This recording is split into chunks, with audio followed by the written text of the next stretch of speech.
बिस्मिल्लाहिर्रहमानिर्रहीम। क्लास 9। आज हमारा 5th लेक्चर है और आज हमने पढ़ना है फॉर्म ऑफ एनर्जीज़ को डिस्कस करना है आज हमने। तो सबसे पहले आपको पता होना चाहिए कौन कौन सी फॉर्म्स हैं एनर्जी की। डिफरेंट फॉर्म्स हैं जिनमें मैकेनिकल एनर्जीज़ की एक फॉर्म है heat energy, form of energy है, साउंड एनर्जी है, केमिकल एनर्जी है, न्यूक्लियर एनर्जी है, लाइट एनर्जी है और इलेक्ट्रिकल एनर्जी। और बहुत सारी फॉर्म्स हैं, लेकिन ये वो चंद जिनके मैंने नाम लिए हैं, ये वो फॉर्म्स हैं जिनको हमने इस चैप्टर के अंदर डिस्कस करना है। सबसे पहले हम पढ़ते हैं mechanical energy.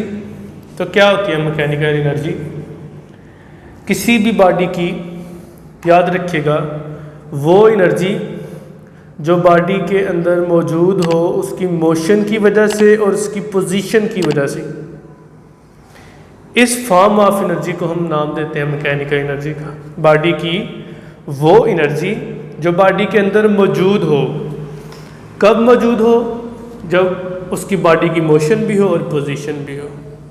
Energy possessed by a body due to its motion and position is called mechanical energy। अब देखें, यहाँ पे मैंने कुछ कॉन्सेप्ट आपको देना चाहा है, वो कॉन्सेप्ट गौर से सुन लें। जब आप बात करते हैं energy possessed by a body due to its motion, motion की वजह से एंड पोजीशन और पोजीशन की वजह से, इसको हम नाम देते हैं मैकेनिकल एनर्जी की। तो भाई आपने पहले पढ़ा है कि अगर मोशन की वजह से बॉडी की एनर्जी हो तो उसको तो आप नाम देते हैं काइनेटिक एनर्जी का, और अगर पोजीशन की वजह से हो तो उसको आप नाम देते हैं पोटेंशियल एनर्जी का। इट मीन, इसका मतलब ये है कि मैकेनिकल एनर्जी काइनेटिक एनर्जी और पोटेंशियल एनर्जी भी है। इसका मतलब आप कह लें कि kinetic energy and potential energy is also known as mechanical energy, या जो बॉडी की काइनेटिक एनर्जी होगी और पोटेंशियल एनर्जी होगी उसकी मैकेनिकल एनर्जी भी होगी। अब देखें, मैकेनिकल एनर्जी की एग्जांपल जो लिखी गई हैं वो ये है कि water running, wind and moving car. देखें, पानी चल रहा है तो चलते हुए उसकी काइनेटिक एनर्जी है। विंड मूविंग एयर को बोलते हैं तो उसकी कोई ना कोई काइनेटिक एनर्जी है। मूविंग कार है, मूव कर रही है तो उसकी कोई ना कोई काइनेटिक एनर्जी है। पोटेंशियल एनर्जी पे आ जाए, लिफ्टेड हैमर, हैमर को उठाएं, उसकी कोई पोजीशन है, पोजीशन की वजह से जो एनर्जी है उसे आप बोलते हैं पोटेंशियल एनर्जी। देखिए मैंने मेंशन कर दिया। और स्ट्रेच्ड बो है तो स्ट्रेच्ड बो की जो अपनी कोई पोजीशन की वजह से कौन सी एनर्जी है उसकी पोटेंशियल एनर्जी है। कंप्रेस्ड स्प्रिंग है, आपने स्प्रिंग को दबाया हुआ है, जब आपने स्प्रिंग को दबाया है तो उसकी कोई पोजीशन है, उस पोजीशन की वजह से उसकी कोई क्या है, पोटेंशियल एनर्जी है। हो सकता है वो इलास्टिक पोटेंशियल एनर्जी हो, जो भी हो, है तो पोजीशन की वजह से वो उसकी क्या है, पोटेंशियल एनर्जी। तो ये जो काइनेटिक एनर्जी और पोटेंशियल एनर्जी पोजेस कर रही है बॉडी, इनको अगर आप सम कर लें या इनको आप जोड़ लें तो इसको हम नाम देते हैं मैकेनिकल एनर्जी का।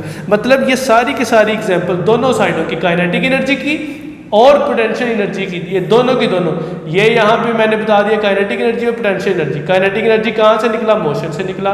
पोटेंशियल एनर्जी कहाँ से निकला? पोजीशन की वजह से। और बॉडी की मोशन और पोजीशन की वजह से जो एनर्जी होती है उसे आप क्या नाम देते हैं? उसे आप नाम देते हैं मैकेनिकल एनर्जी का। ठीक होगी बात? ये थोड़ा सा कंसेप्ट था तो इसको आपने ज़हन में रखना है। नेक्स्ट हमारे पास है हीट एनर्जी। देखें, बड़ा आसान है। हीट एनर्जी आप जानते हैं क्या होती है। Heat is the form of energy. Heat energy की एक फॉर्म है जो किससे हासिल होती है? हॉट बॉडी से, गर्म बॉडी से हासिल होती है। इसमें इसके कुछ सोर्सेज मैंने आपको लिख के दिए हैं, वो चंद एक हैं, 4 सोर्सेज मैंने लिखे हैं, इनको याद रख लें। ये एज इट ही आप याद कर लें तो ये आपके लिए सबसे आसान हल है। जो आप हम समझाते हैं या जो हम आपको लिख के प्रेजेंट करते हैं, ये सबसे आसान हल है। देखिए ना, मैकेनिकल एनर्जी को अगर आपने तैयार करना है तो इस तरह से अगर आपके जहन में है, जो कंसेप्ट बताया उसको जहन में रख लें, मैकेनिकल एनर्जी तैयार होगी। तो हीट एनर्जी क्या है? Simple, it is the form of energy given out from hot bodies. ये एनर्जी की वो फॉर्म है जो हॉट बॉडी से हासिल होती है। इसके कुछ सोर्सेज हैं। देखें, हमारे पास हीट एनर्जी फ्यूल को बर्न करने से भी हासिल होती है। फ्यूल मीन ऑयल हो गया, तेल हो गया, इसमें पेट्रोल आ जाता है, इसमें मोबिलाइल आ जाता है, इसमें कोल आ जाता है, ठीक है, और डिफरेंट फॉर्म है फ्यूल की। तो फ्यूल जब जलते हैं तो क्या होता है, आग जलती है, बॉडीज हॉट होती हैं, तो उससे हीट एनर्जी जो है वो इमिट होती है, निकलती है। Motion opposed by friction forces. अब देखें फ्रिक्शन क्या है। फ्रिक्शन आपके पास, आपको पता है, आगे जो है, या आप पिछले चैप्टर में आई थिंक पढ़ चुके हैं, 3rd चैप्टर में, कि फ्रिक्शन क्या है, अपोजिंग फोर्स। ये मेरे 2 हाथ हैं, जब आप दोनों हाथों को मूव करेंगे एक दूसरे के अपोजिट, ये मेरा हाथ ऊपर को जा रहा है और ये हाथ नीचे को, तो जब आप इनको रब करेंगे तो अपोजिंग फोर्स की वजह से आप देखेंगे आपके हाथ थोड़ी देर बाद गर्म हो गए, हीट निकलना शुरू हो जाएगी हाथों से, ठीक है। तो ये इससे भी आपके पास हीट एनर्जी जनरेट हो सकती है।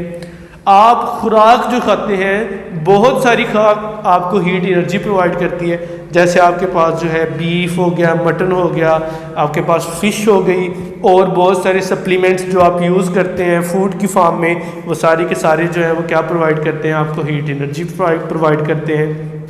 आप जो है वो गर्म अगर मशरूब पीते हैं, कुछ ऐसे होते हैं जिनकी तसीर वगैरह गर्म होती है, अलमुख्तसर के फूड जो आप लेते हैं उससे भी आपको क्या हासिल होती है, हीट एनर्जी हासिल होती है।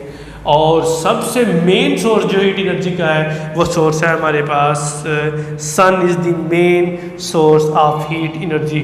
बिलियन डिग्री सेल्सियस टेम्परेचर होता है, तो अब अंदाज़ा नहीं लगाया जा सकता, जस्ट कोर का टेम्परेचर ही 1000 डिग्री सेल्सियस है। तो सूरज जो है हमारे पास मेन सोर्स है हीट एनर्जी का। तो ये आज आपने 2 टाइप पढ़ी हैं, mechanical energy and heat energy.